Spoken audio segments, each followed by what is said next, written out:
On l'a appris hier, fini le décret inscription. Les négociateurs du futur gouvernement de la Fédération Wallonie-Bruxelles ont décidé de l'abroger.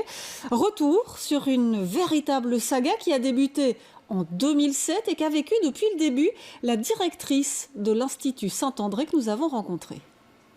Avant 2007, les parents avaient toute la 6e primaire pour inscrire les enfants en secondaire. L'occasion de rencontrer la direction et quand le quota était rempli, c'était fini.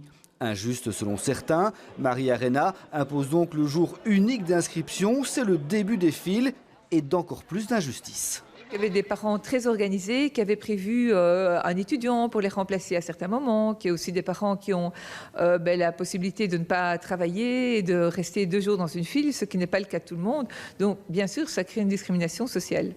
Mai 2008, pour supprimer les files, le ministre Christian Dupont lance le décret mixité. On s'inscrit avant et les écoles tirent au sort un jour déterminé. Le décret loto, alors là, les élèves venaient s'inscrire et un jour, on tirait au sort une date de naissance et à partir de cette date, on suivait dans l'ordre chronologique, chez nous 180 places et 180 premiers inscrits.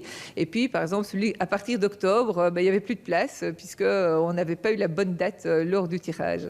Février 2010, nouvelle réforme de Marie-Dominique Simonet. Les inscriptions se font par critères de priorité, fratrie et proximité maison-école. Chaque critère donne un indice aux enfants. C'est un système très anxiogène parce que les parents, parfois déjà 2 ans à l'avance, s'inquiètent, se demandent s'ils vont avoir une place dans l'école de leur choix et font parfois des choix de raison parce qu'ils disent que leur indice est trop faible pour pouvoir rentrer dans une école qui était leur école de préférence.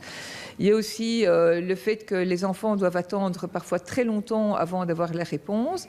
Il y a aussi le fait que nous connaissons très tard la liste des inscrits et donc on n'a plus le temps de rencontrer les familles et les enfants. Aucun système n'a donné satisfaction. Les directeurs prônent un retour à l'avant-décret qui remettent l'enfant au centre du débat.